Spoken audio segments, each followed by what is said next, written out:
My name is Rory Ann, and this is my self project. I thought it would be really interesting to do some fun facts about who I am before we get started. I'm 18 years old and I was born on March 18th. I work at Chipotle.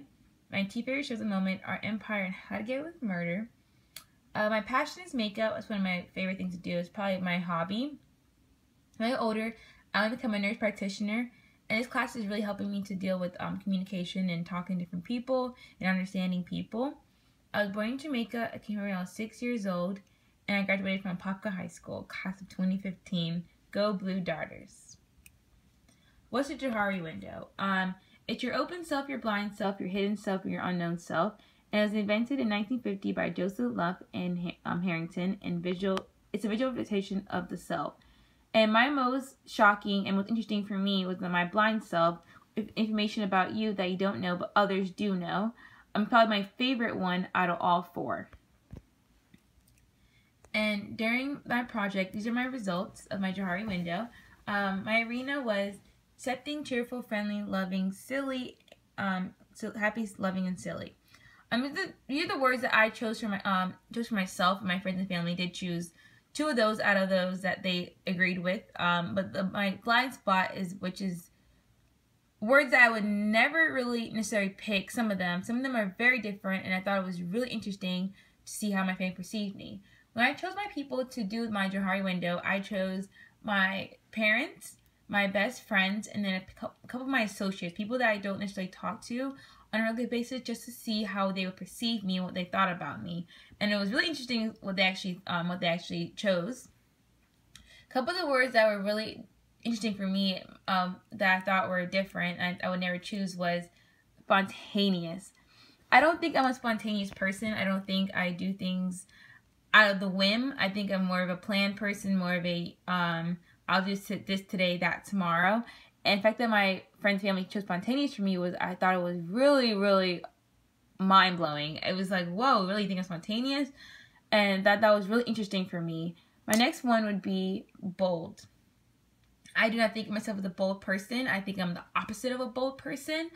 I like to keep things inside. When something bothers me, I don't say anything. I just let it go and I don't say anything and I don't communicate about it. I just kind of let it slide. And I thought it was really interesting about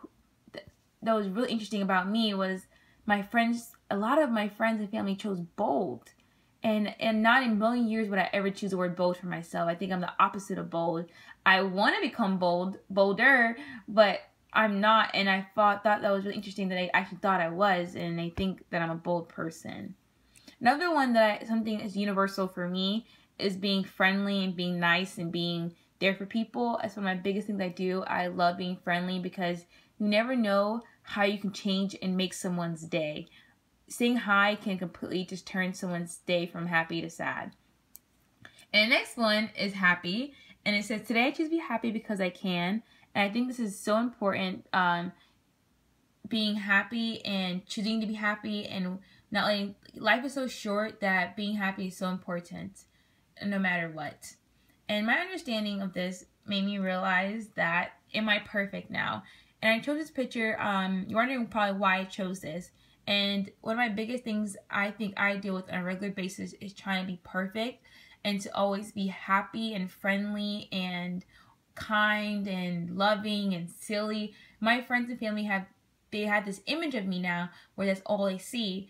And when I'm sad or I'm not happy, they think it's, oh, she'll get over it. She's always happy, and they don't take my sadness or my whatever seriously because they have this image of me. And I feel like now I always have to be happy and keep my sadness to myself.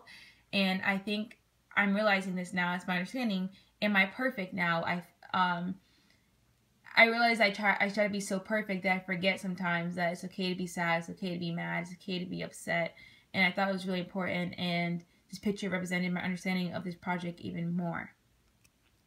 And my insightfulness, I got a 92 on the score.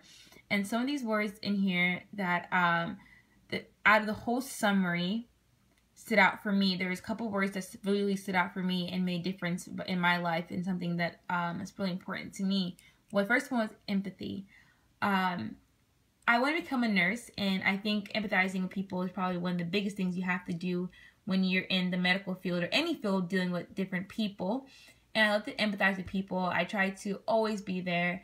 If my friends are heartbroken, I'm heartbroken. If my friends are sad, I'm sad. If my family is upset with each other, I'm upset. You know, I empathize with people to the point where it affects my mood sometimes, and just it's so important to know how people's feeling and put yourself in their shoes. So that way, you know, you understand why they're mad at you or why they're upset. So that way you can empathize. Empathizing is a really important trait I think all humans should have. And I thought that was really interesting that I got that. My next one is interpretation. And you're probably wondering why. Interpreting people's moods, it helps communication and helps gets away all the misunderstandings and the like people getting mad at you, because if you can interpret what they say, you can come back and see how you react and how can you feel about what they said. And sometimes interpretation can get lost in translation, and everyone's upset when and it's all about communication and, you know, saying how you feel and telling the person and just saying everything. And I thought that was really interesting. I understand why people make certain decisions, and interpretation always goes in decision making as well. And it says, how culture sensitive are you? I chose this because culture is really a big part of my life. I consider myself, I'm Jamaican, but I'm also American. And a lot of people don't understand that I can have two cultures, you know, and they sometimes do clash. And I think one of my biggest strengths is is understanding different cultures, because I technically think I have two cultures, so that way I relate to other cultures and I kind of understand, because I know every culture is so different and I'm living it, so I think it's really cool. And what I need to work on, I need to work on learning other cultures, actually really knowing cultures, you know, like for instance, I didn't know that some different Hindu people get upset about, or Indians get upset about hennas, and I thought henna was, you know, it was okay, but it's not. And it came to my attention a couple days ago that it's not, they don't like it. And certain things like that, I think we all need to learn about what makes other cultures upset and what they don't like. And when I was doing this, I actually thought about co-cultures, and these are, I think, are the three most for me in my life right now. My three more, you have the world and the family, and then you have your which is what my job, what I want to do, which is I want to become a nurse, and that's a co-culture in itself. And then I have my best friends, which I think we're a family, and we have our own cultures, and we all have, you know, a tradition that we do and we do like. And what did I learn? Throughout this project, I learned so much things. I learned that I learned about some of the three words I chose were bold, empathetic, and happy. And I learned so much about myself. I learned about my cultures. I learned about who I am as a person. Certain things I didn't realize that I do. The communication that I need to work on communication. And when I chose this quote, I thought it was really cool. It says, "Communication works for those who work at it." And communication is an ongoing thing. It never stops. It's an everyday process. We all communicate throughout the day, and some of us don't realize how sucky we are at communication. Others are better. I'm learning that there's little things I need to work on. I need to learn how to speak up and say how I feel. If something bothers me, communicate with the person, tell them how I feel. I also need to learn how to talk to people and just not to judge and keep an open mind. And this project let me learn so many different things, and I'm so grateful. And thank you. This is my self project.